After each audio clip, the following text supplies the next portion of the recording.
It's on live. All right. Shabbat Shalom.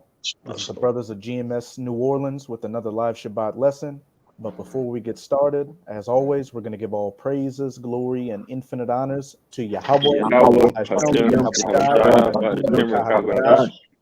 Double honors to the apostles and elders of Great Millstone who rule and teach well. And peace and salutations to you, sincere Akim out there, pushing this word in truth and sincerity to the four corners of the globe. May you brothers endure until the end. And to the few sincere sisters out there that are learning in, in silence and in diligence. But this Shabbat lesson is pretty much going to be a continuation of yesterday's Shabbat lesson, since we kind of spent most of that lesson going into the origins of Christmas and some of the pagan symbolism behind it. And we were trying to go into how so-called Jesus Christ, whose true name is Yahushua, his birthday was not on December 25th. And that's just what we're going to be going into with this Shabbat lesson. And when you and when you have an understanding of the scriptures and just the time periods and what was taking place during the times of Yahushua's birth, it wouldn't make sense for him to be born in the dead of winter on in December of the ancient times, because contrary to popular belief, the Middle East does have harsh cold periods. The winters are harsh, and at night times, even during spring and fall and summer, people can risk dying out in the desert due to exposure to cold weather. But we'll just get into the scriptures. If somebody could get me Luke chapter 2, we'll start at verse 1. I got you. I'm here. The Okay. book of Luke, chapter 2 and verse 1, it says, "And it came to pass in those days that there went out a decree from Caesar Augustus that all the world should be taxed." You can read the verse 3, Baba Kasha. Come. It says, "And this taxing was first made when Cyrenius Okay. was governor of Syria, and and all went to be taxed, every one into his own city." And of course, we know that the United States of America is the reincarnation of the Roman Empire. And just like ancient Rome had a tax season, the US has a tax season. And when does the US have its tax season? Usually starting around April, going into let's say July. So going into the spring, into the Nah, summer, nah. It or start from January to January, April. January to April. Yeah, tax Oh, season for the U.S. is usually the first quarter of the year. oh, kind. It's Well, yeah, usually January to April. April 15th. April April 15th. 15th. Yeah. Kind. Well, yeah, not around. Well, yeah. So the U.S. tax season is from January to April, and then I believe, don't you have some extensions too, like people that file late? Or is April? You mean? Let me It's a get. Hey, It's like April for the federal and May for the state. So like it's around the time. Kind. Yeah. So it's stand to be believed that the tax season in ancient Rome was around the same time too. January going into April. So ending what around the springtime. Keep going on. Verse 4, it says, "And Joseph also went up from Galilee out of the city of Nazareth into Judea unto the city of David, which is called Bethlehem, because he was of the house and lineage of David, Keep going on. to be taxed with Mary his espoused wife, being great with child. And so it was that while they were there, the days were accomplished that she should be delivered. And she brought forth her firstborn son, and wrapped him in swaddling clothes, and laid him in a manger, because there was no room for them in the inn." You can read verse Verse 8. come. It says, "And there were in the same country shepherds abiding in a field, keeping watch over the flock by night. So with Luke chapter 2, verses 1 to 8, there's several things taking place. For one, you've got the Romans collecting taxes during their tax season. And as it said in verse 3, and all went to be taxed, every one into his own city. And we know during this time that Israel, Judea, with the southern kingdom, was a province of Rome at that time. So they were subject to the taxes, just as all the other nations and peoples that were under the subjection of the Roman Empire. So you had Joseph and Mary was of course pregnant with Yahushua, go up for to pay their taxes and whatnot. But then when you keep going on, it says that verse 6, and so it was that while they were there, the days were accomplished that she should be delivered. And she brought forth her firstborn son and wrapped him in swaddling clothes and laid him in a manger, because there was no room for them in the inn. And you had a lot of people there. People, as it said, people gathered in their particular places to pay their taxes, but at the same time, it wouldn't be just such an influx of people flooding into one area to where the inns would be full. And if I could add this, in Deuteronomy, real quick, and I'll give it right back to you. In Deuteronomy, with that 16 and 16 is the males come up, 3 times a year. So what was happening right here was a gathering in which, all the reason why the inns and all the what you would call inns, or they Edev and hotels, or what we would know today, the reason why they was full, because what? It was once again, it was the beginning of the year. All right, with things spring up, things come out, which we're gonna prove that, so we can know actually when Yahushua was actually born, man. All right, and it wasn't in the wintertime. Wintertime represents the end of the year, which where we at now. Okay, so seasons are important. That's why Issachar, they was given that talent, or whatnot, the spirit to discern the seasons. All right, because seasons mark certain times when things happen in historical points and marks, man. All right, but nonetheless, 3 times a year the males meet up, coming from the different areas, man. But go ahead, whatever you brothers got that, just to show that it was the beginning of the year. Go ahead. I got it. Nobody got. Yeah, grab it. Yeah, Get to the point for me real quick. That is Deuteronomy 16, verse 16. 3 times a year shall all thy males appear before Yahweh thy power in the place which he shall choose, in the feast of unleavened bread, and in the feast of weeks, and in the feast of tabernacles, and they shall not appear before Yahweh empty. Come. So again, go ahead. You got it, Rodney. So at the time of this tax season that was taking place, where it said Joseph and Mary went up to Bethlehem and Mary was pregnant with Yahushua, it was actually during the Passover, one of the 3 times that the young males were appointed to come before the Father. So not only was Joseph and Mary going up to, pay their taxes and have them gathered at Bethlehem so they could be sent off to Rome, at the same time, you had the Passover taking place. So you had Israelites from all over the Roman Empire and other places that they were scattered to going up to Bethlehem as well. So that's why all the inns were full, and they had to go out and stay in a barn area with animals, and Yahushua was in that manger. And as it says in verse 8, and there were in the same country shepherds abiding in the field, keeping watch over their flocks by night. And like we said at the beginning of the video, contrary to popular belief, the Middle East has harsh winters and pretty intense cold periods as well.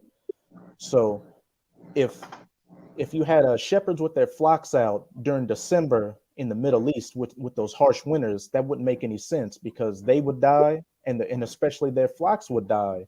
So if they had their flocks out at night, it would stand to reason that they would bring them out in a more warmer period. While it still may have been chilly, they would have their flocks out at a time that wasn't so harsh, and that would make sense for it to, you know, what, be going into the spring, into the beginning of the year, which is not in December, or it was just not in January as it is in Western nations.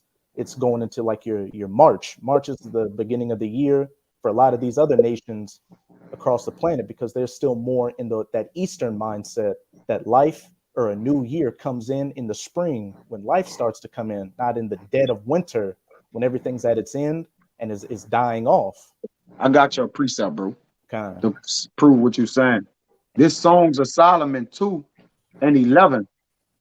It says, "For lo, the winter is past, the rain is over and gone. The flowers appear on the earth. The time of the singing of the bird is come, and the voice of the turtle is heard in our land.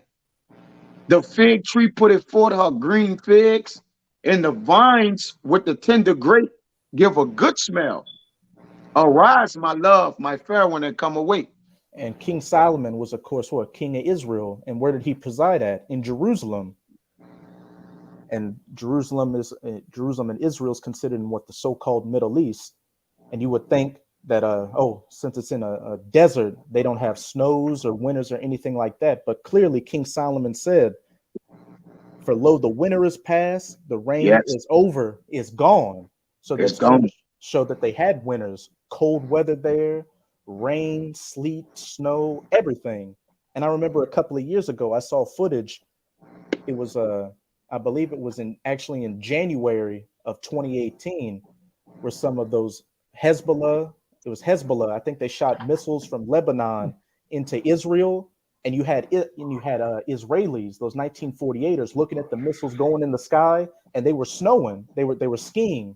It looked like they were in Switzerland or something, skiing on some snow slopes, showing that clearly that the Middle East, and especially the land of Israel, when it's a wintertime, they get snow and it gets really cold there. So again, back in that Luke chapter 2, verse 8, the shepherds wouldn't be out at night in the dead of winter, in the dead of snow, grazing their flocks. That's why I say the flowers appear on the earth. When things start to blossom and come out, Akim, what season of the year is it? Spring. It's spring. Spring represents the what? The what of the year? Beginning of the year. Beginning. That's when the new year is. All right. And Yahushua, if the Lord was to bring about his first begotten, or whatever it would be, you think you would bring them in a dead season when there's no leaves on the trees, it's cold, it's dark, it's gloomy? No, because he marks the beginning of life. Yahushua is life. When you go into Adam, these different things. So what would spring out of him? It would be more like, as a time when he would be born would be around when? A time when everything has life to it. In the winter, you see naked trees. Everything is hot. Animals actually hide in the winter. You want to say something, Amor? Yeah, I had the etymology for this word spring. You got it. It's Old English springing, to leap, to burst forth, to spread and grow. It says, the season in which plants begin to rise, an act or time of springing or appearing, the first appearance, the beginning, birth. That's birth. Beautiful. That's the birth of Yahushua, which we're going to get into. And furthermore, prove that the end of the year, okay, doesn't mark the birth of Yahushua, man. It's the beginning of the year, man. Okay? The beginning of the year which the custom in which us Hebrew Israelites uphold, okay?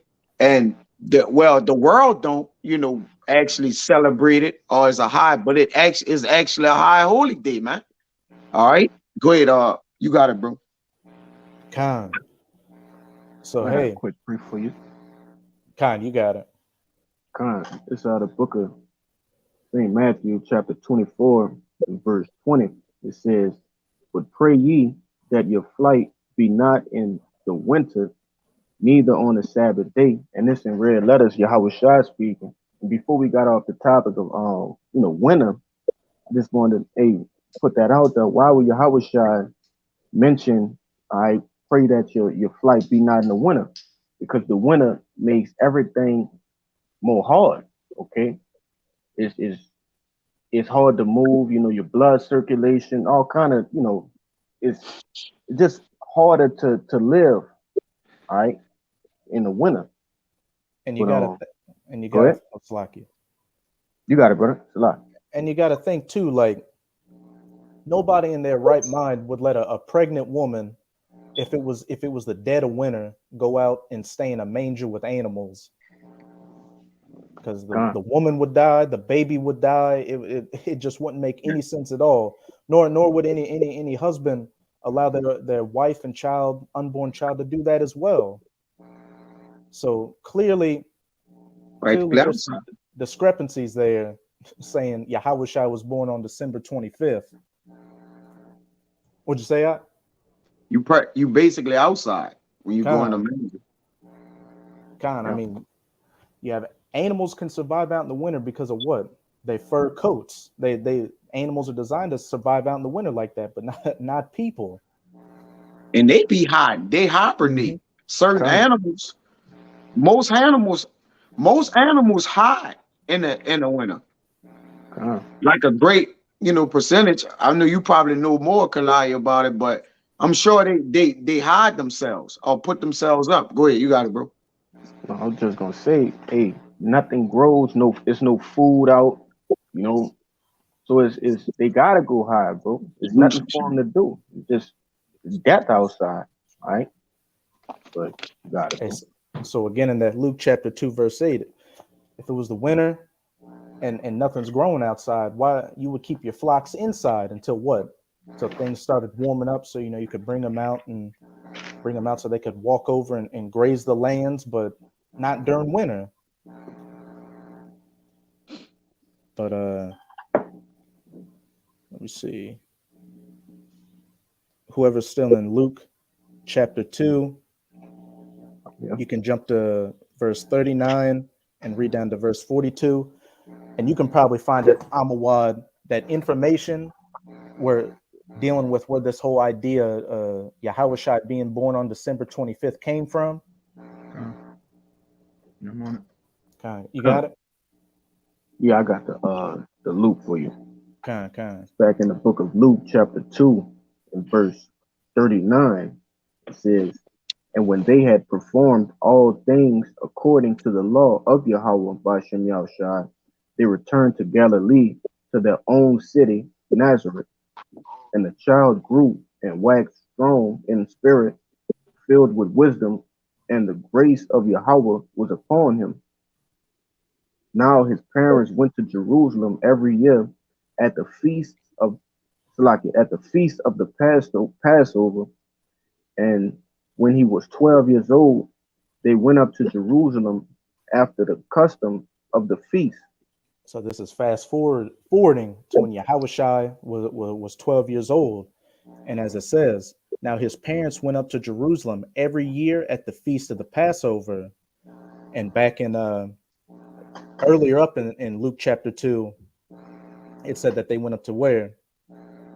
Bethlehem in Judea for one, on one hand, to pay the taxes, and then on the other hand, because it was the Passover as well, as the brother Kaya brought out earlier, in the law, Israelite males are supposed to go before the Lord 3 times in their life. Once during the Feast of Unleavened Bread and the Feast of Tabernacles and the Feast of Weeks. And again, the manger, the hotel or the inn that they were trying to go to during that time was full, not just because a bunch of people were going to pay taxes and all just happened to be in Bethlehem, but because at the same time it was the Passover as well. So you had, again, Israelites from everywhere flooding into that area, filling up into the inn so they could go celebrate the Feast of Unleavened Bread or the Passover.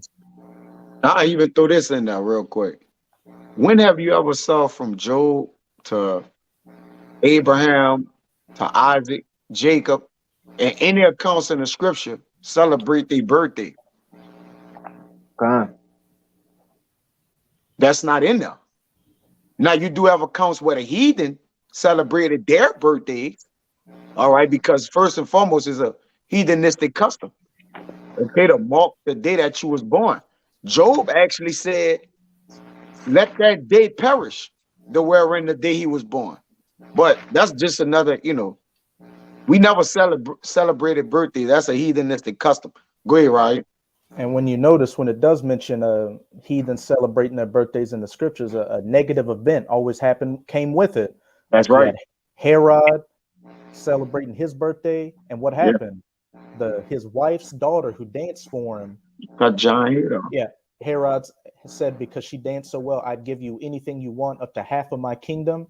And her mother manipulated her into saying, ask for the head of John the Baptist. So that happened during Herod's birthday. And then back in Genesis, Pharaoh's birthday. Pharaoh had his birthday, and I think you probably remember the account more than me. He had his cupbearer, somebody put to death. Yeah, his head, chief butler. Yeah, his head chief butler. He had him put to death, man. Mm-hmm. So just death and negative connotations in the scriptures are related to heathens' birthdays. And again, it's not a custom of the Israelites to celebrate birthdays. We have our high holy days, and it's simple as that. And Christmas, like we went into it yesterday's Shabbat lesson, isn't one of them. It's a high holiday for these heathens. That happened on all their birthdays. And the 3 little counts that you had, that happened. John head was cut off. Pharaoh cut his servants, his chief baker servants, head off, or killed them or whatever, or lifted up the head. So it's not biblical, man. From an Israelite perspective, you got it, bro. You got somebody. Okay, all right. It's Ecclesiastes 7:1. A good name is better than precious ointment, and the day of death than the day of one's birth. He hanged them. So it's better to I guess pretty much celebrate someone's death, because you're free, you got no more of the afflictions going on, and especially in this day and age, that who you are now, what tribe you're from, who your power is. But when you're born into all this hell, into the world, into all the foolishness going on. Like, you don't know who you are, you lost your connection with your heritage, and you just got to go through all the trials and tribulations of this damn world, man. And just to back up what the brother Kaya said, hey, Job cursed the day of his birth. And to back up what you were saying, Samakia, hey, in a sense, it's better to celebrate the day of one's death. Well, not celebrate it, but the day of one's death is better than celebrating your birthday, because when you go to the spirit world, hey, that's an ease of all afflictions. You don't have to worry about the things you deal with physically or mentally, and you're at peace in the spirit world. And that's why Job was lamenting the day of his birth, the day that he came out of his mother's womb. He said, it'd be better if I had passed away in my mother's womb. Because why? He was going through those heavy afflictions that the Most High allowed Satan to put on him to test his faith in the Most High. He hanged the chief butler, just to correct it. He hanged the chief butler, his chief butler. He hung him. Kind. So, hey, with the account of Pharaoh's baker in Genesis, he hung him, and that was on his birthday. So birthdays all around have a negative connotation on it. And with all that being said, say Yahushua was born on December 25th, you're not supposed to celebrate it. You're not on the day he actually was born, you're not supposed to celebrate it. You're not supposed to be celebrating anybody's birthday or your birthday as well. Right. But as we went into with the Shabbat lesson yesterday, Yahushua's birthday has nothing to do with Christmas. Christmas goes back to ancient pagan sex worship and idolatry and freakism. But you had that information, Amawad. And when you really do your research with the information the brother's about to bring out, you'll see that this whole idea of so-called Jesus being born on December 25th was all just a fabrication made up, the imagination as some bugged out Edomite's mind. Okay, I'm sharing the screen out.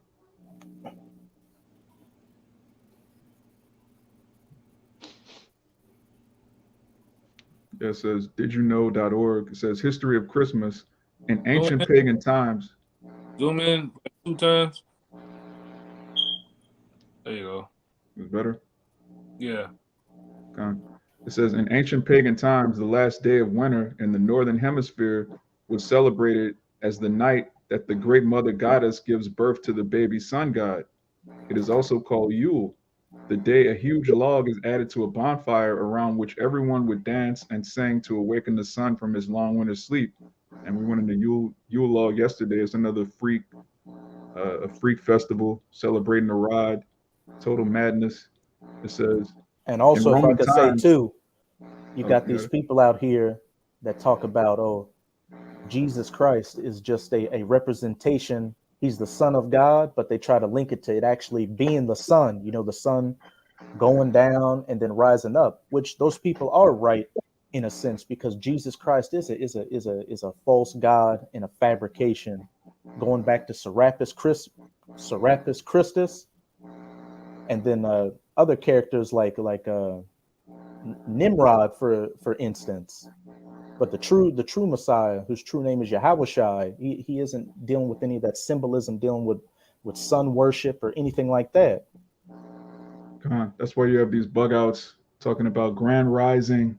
Don't say good morning, because morning is when somebody died. You know, they take they ignore the etymology of words and just look at how words sound in English. So they'll take SON and SUN and just put it together. It's a bunch of prison nonsense. But it says, in Roman times, it became the celebrations honoring Saturnus or Saturnalia, the harvest god, and Mithras, the ancient god of light, a form of sun worship that had come to Rome from Syria a century before with the cult of Sol Invictus.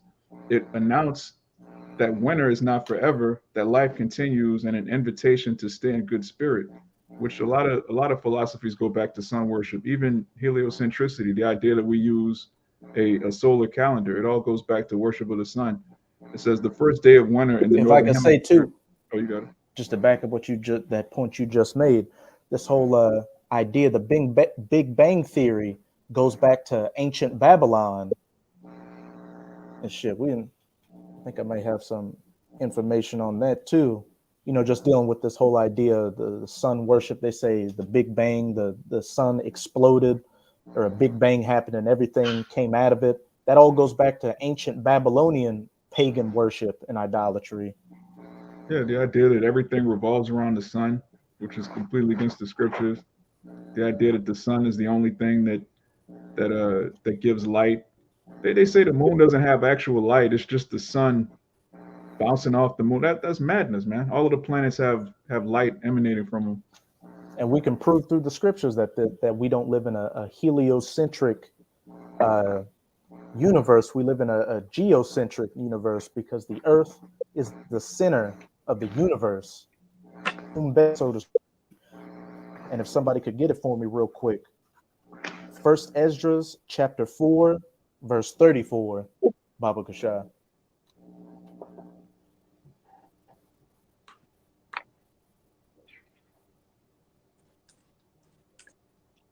I got you. Yeah. This first Esdras 4 and 34, it says, O ye men, are not women strong? Great is the earth, high is the heaven, swift is the sun in his course, for he compasseth the heavens round about, and fetcheth his course again to his own place in one day. And so what do they say? These heliocentrists, they say that the sun is the center of the universe and everything revolves around it. But as we just read in First Esdras chapter 4, verse 34, that great is the earth, high is the heaven, swift in the sun is in his course. And when something makes a course, what does it do? It's going in a course or a circuit. So the sun and the moon rotate around the earth, while the earth is in the center. For he compasseth the heavens round about, and fetcheth his course again to his own place in one day. So hey, the sun does its circuit in a day, and the moon does its circuit, and they stay in their constant motion of things, revolving around the earth and not the other way around. The round earth, not the flat The earth. round earth, not the flat earth. It says the first day of winter in the northern hemisphere occurs between the 20th and 22nd of December. The Romans celebrated Saturnalia between 17th and 24th of December, which this was back during the Julian calendar. They've added and taken away days to make the Gregorian calendar. So this is all madness. It says the early Christians, to avoid persecution during the Roman pagan festival, early Christians decked their homes with Saturnalia holly. As Christian numbers increased and their customs prevailed, the celebrations took on a Christian observance, which you got to understand history. Like our forefathers that believe in Yahushua, they were persecuted during this time. There wasn't any such thing as Christianity. It wasn't a popular type thing to say you believed in Yahushua. So our people had to basically camouflage their beliefs until the numbers grew so much that the Roman Empire couldn't ignore it anymore.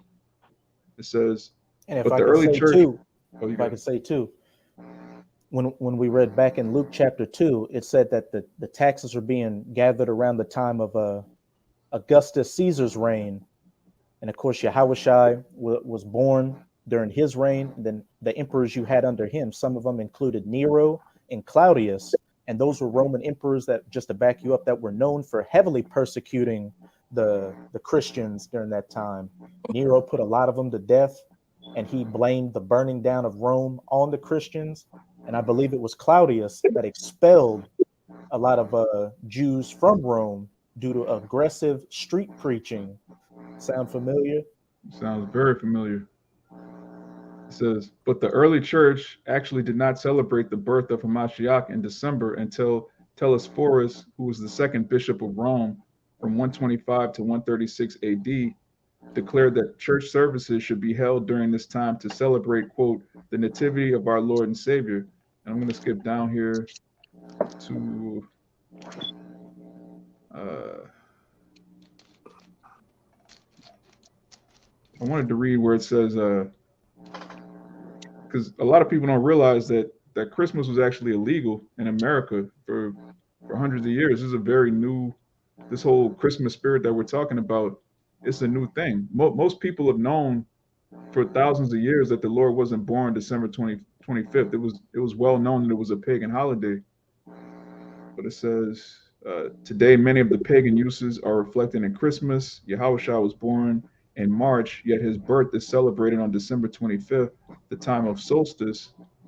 Hey, point, just if I could say, it literally says right there, so-called Jesus was what? Born in March, which our Passover is what? In March.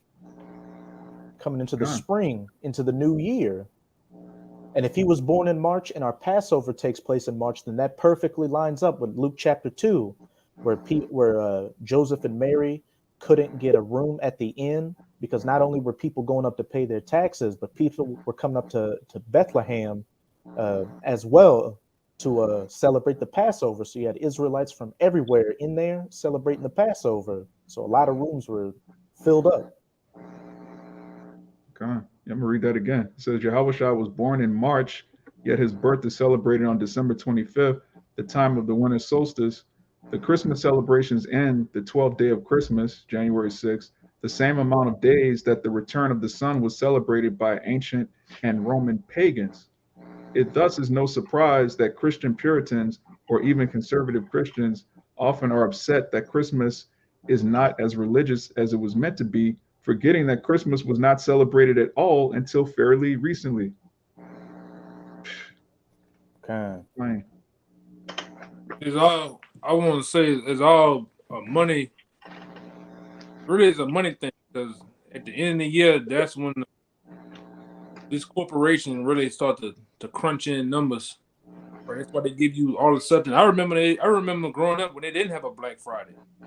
All of a sudden, probably in the last 15, 16 years, all of a sudden they come with a Black Friday. That's to crunch numbers in for these big corporations to make the money that they weren't making throughout the year. That's what it's all about. And they hit you niggas with it. They hit you with Mardi Gras. They hit you, well, not far as down here. They hit you with Halloween, Thanksgiving, Christmas, and then they hit you with the New Year's. And if you live down here in the South, in New Orleans, they hit you with Mardi Gras. So you know for the next couple of months, your pockets are getting hit, man. Shit, Yeah, Valentine's Day. Oh, you got it. Oh, you got it. I'm what?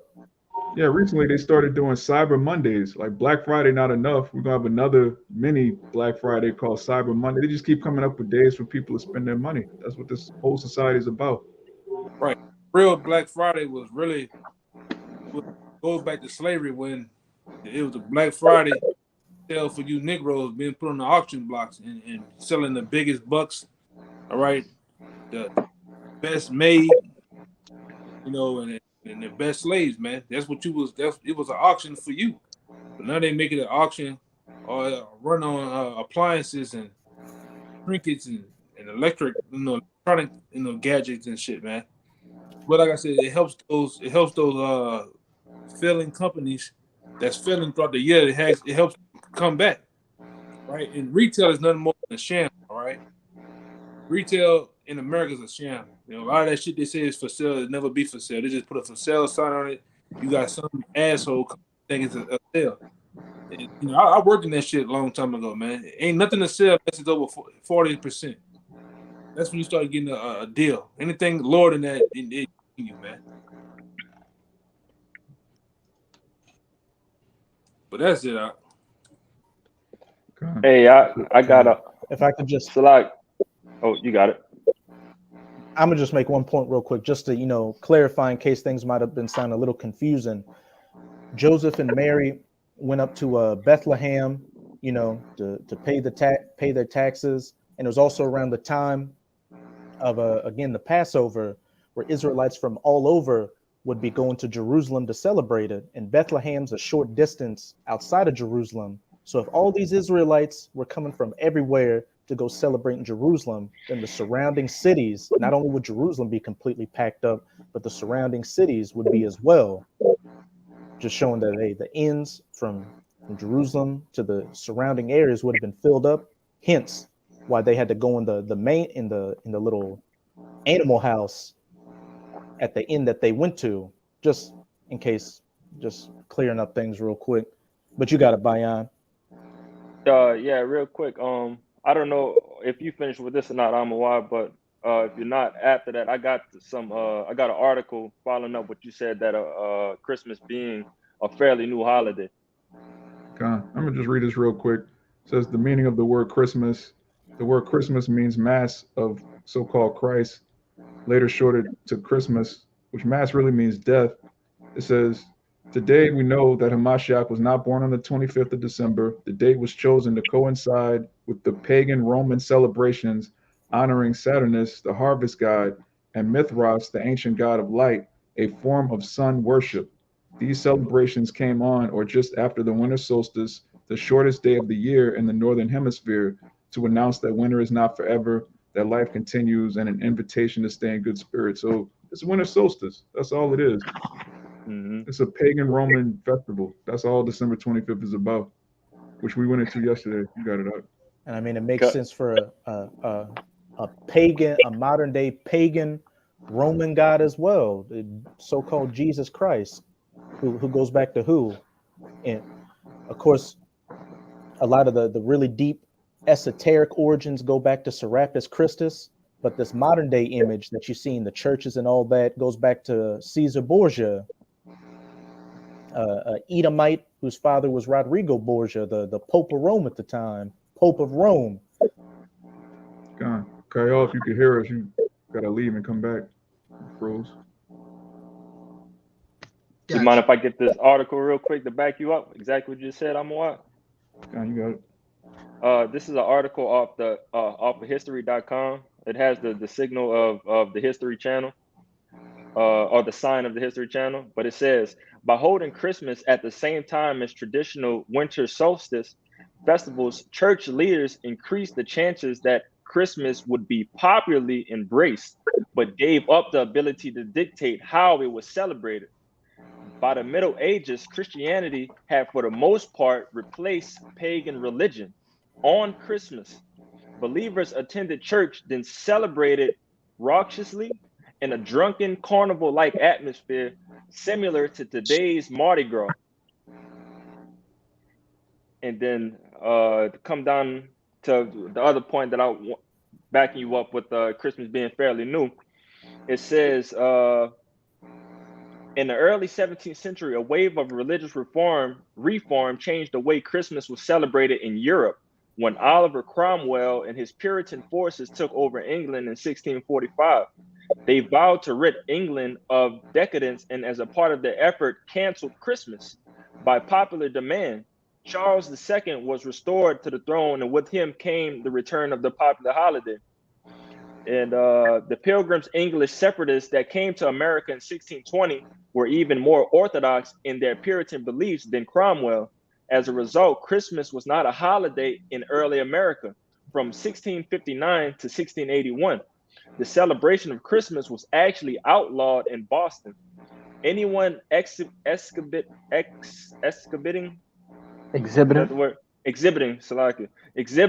the Christmas spirit was fined 5 shillings.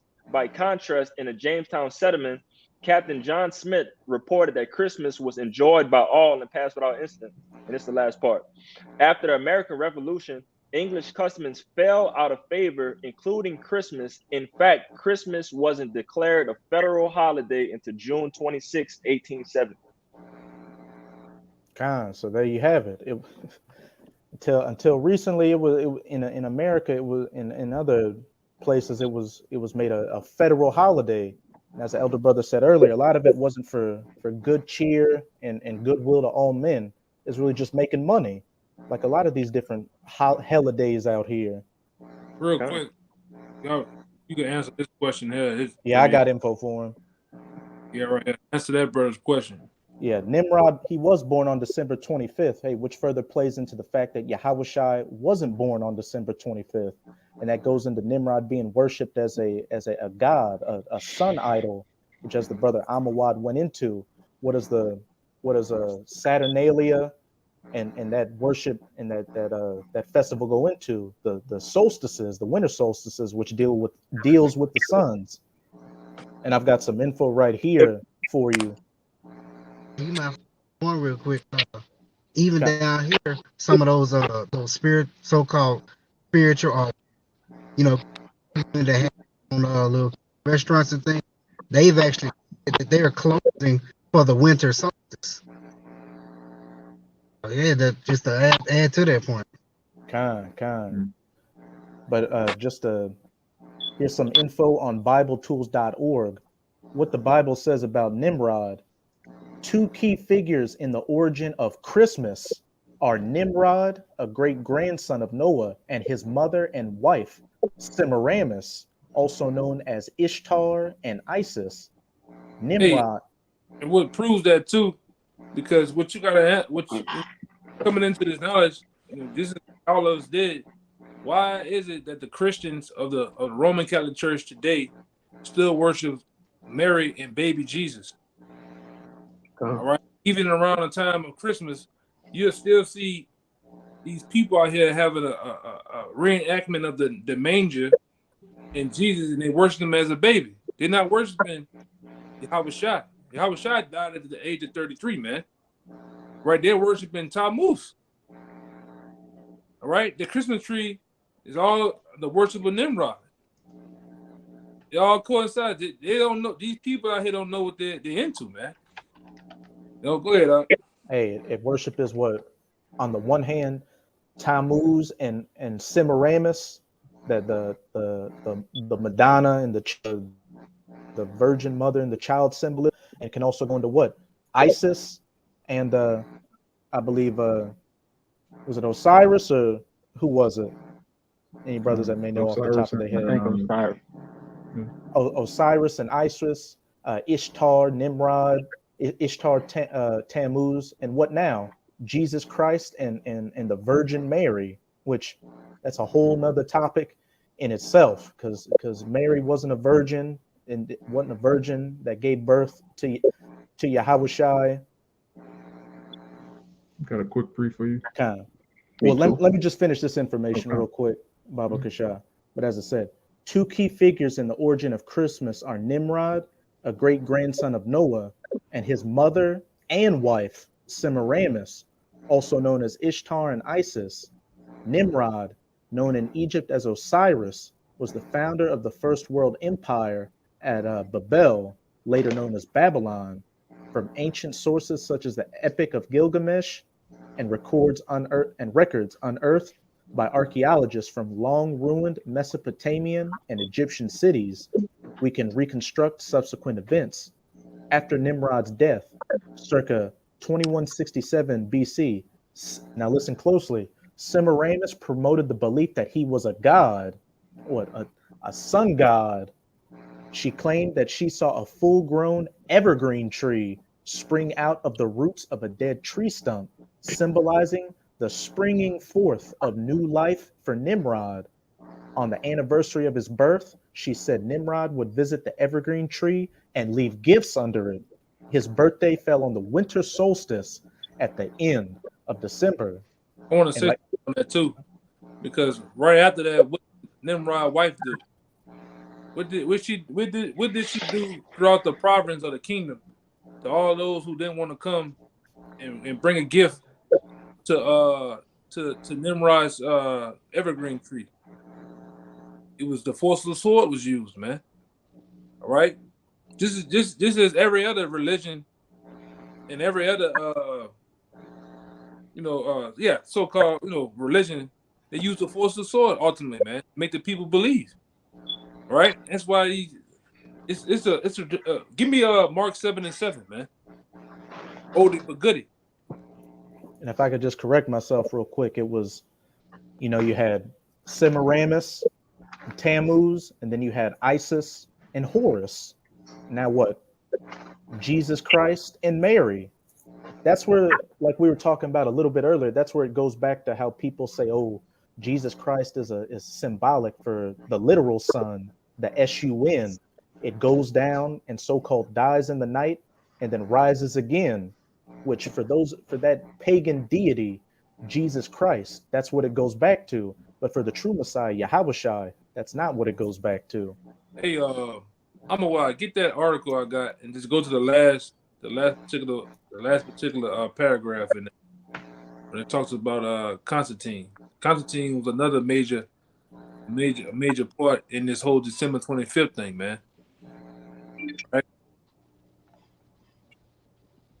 I'm sure. I got Mark 7:7 for you too. Yeah, get Mark 7:7 real fast. I'm about to put this on the screen for the brother. I gotta navigate through this. It says, "Howbeit," Mark 7:7. "Howbeit in vain do they worship me, teaching for the doctrines, the commandments of men." Yeah, and that's what this is all it's about. It's the commandments of men, traditions of men. Right? Semiramis, Tammuz, worship of these different sun gods, these sex gods. This is all it's about, man. And somebody get that Jeremiah 10. We gotta eat, this. That's what the Lord tell us: learn not the way of the heathen, man. The heathen have you going all the way off. All right, you'd be hella through. Well, go down real fast. I'm a wide on that screen. It says, "Why is Christmas in December?"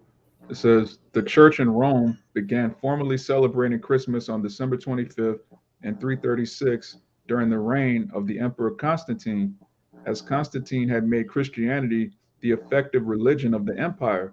Some have speculated that choosing this date had the political motive of weakening the established pagan celebrations. The date was not widely accepted in Eastern Empire, where January 6th had been favored for another half century, and Christmas did not become a major Christian festival until the 9th century. Boom, right there, man. And of course, go ahead. With the Emperor Constantine, who was an Israelite, they had the Council of Nicaea and a bunch of other councils, which blended pagan worship and gods into Christianity, so they could make it more appealing to the Roman citizens at that time, who, while you had a growing Christian population, a lot of them were still steeped in those ancient pagan gods and customs. And now fast forward thousands of years later, it's unless the Spirit's dealing with you and you understand the scriptures, it's really hard to separate the two, as we can see with the majority of these people out here, especially our people. And we can start winding down too. I Con. I got you something too. Con. Yeah, precept too. I got that. Con, you got it. Con. And you when you look up December, it goes into December means 10th, which would be the 10th month of the old Roman calendar, which is the winter solstice month.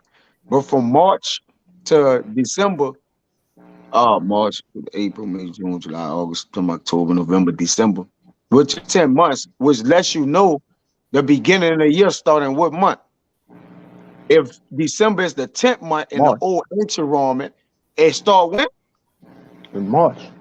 So that's the what? Beginning of the year, right? That's right. I think you read in the article that Yahushua was born in when? In March. That's right. December is not the actual 12th month. In the old Roman ancient calendar, it's the 10th. It means 10. December means 10. Come. But, you know, like you said, just Octa means 8. Nova means Yeah. 9. exactly. You start to get the months from that way, man. But you know, these devils is just devils, man. This is Matthew 2. Start from the top. I'm gonna kind of speed read it and go through it just to make a quick point. It says, now when Yahushua was born in Bethlehem of Judea in the days of Herod the king, behold, there came wise men from the east to Jerusalem, saying, where is he that is born king of the Jews? Now, if these men knew exactly what day Yahushua was born on, well, I ain't gonna spoil it. They knew exactly what day he was born on. They wouldn't be looking for him, first and foremost, okay? You don't look for a person that's born on a particular day. If you know when he's gonna be born, that's the day he's gonna be born. You wouldn't be looking for somebody, all right? Like the doctors give our mothers today what a day of birth. Like, all right, at this time, he gonna be born around this day at this time. It says, saying, for we have seen his star in the east and come to worship him. Really spiritually, that star is a chariot, but it says, when Herod the king had heard these things, he was troubled, and all Jerusalem with him. And he had gathered all the chief priests and scribes of the people together. He demanded of them where Yahushua should be born. And they said unto him, in Bethlehem of Judea, for thus it is written by the prophet, and thou, Bethlehem, in the land of Judea, are not least among the princes of Judah, for out of thee shall come a governor and shall rule my people Israel, which a star is born out of him. But it says he's a star that's going to be born out of Israel. It says the Herod, when he privily called the wise men and inquired of them diligently what time the star appeared, because it was on the wise. I heard that when you see these stars appear, that's when the Son of Man should be born. All right. And Herod was trying to ultimately find him to kill him, man. All right. There was another reason why Mary and Joseph was on a run, which I was shot. Okay. It says, and he sent them to Bethlehem and said, go and search diligently for the young child. And when ye have found him, bring me word again that I may come and worship him also. But he didn't want to worship him. All right. He wanted to put him to death, because further down when you read, it tells you that he went and put all the firstborn sons to death because he couldn't locate Yahushua. Okay. It's when they heard the king, they departed, and lo, the star which they saw in the east went before them till it came and stood over where the young child was, which lets you know there was a chariot, man.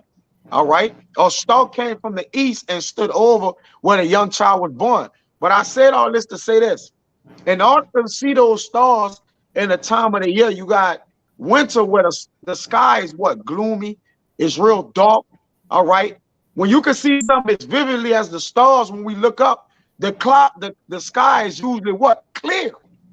All right. When you got wintertime or December time as you got now, you have a dark, cloudy type of, hard of visible. It's not as easily visible as seen in the springtime versus the wintertime, man.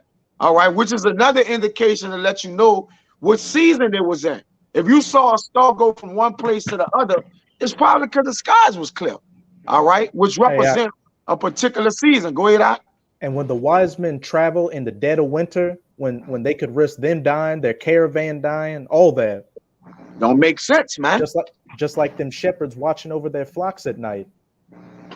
Hey, traveling in that day wasn't how it is now. All right, you had to pack weeks and months worth of food and clothes.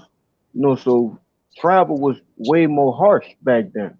And just to back up that point that you just made, Raya, those men wasn't gonna risk their lives, in the heart of winter.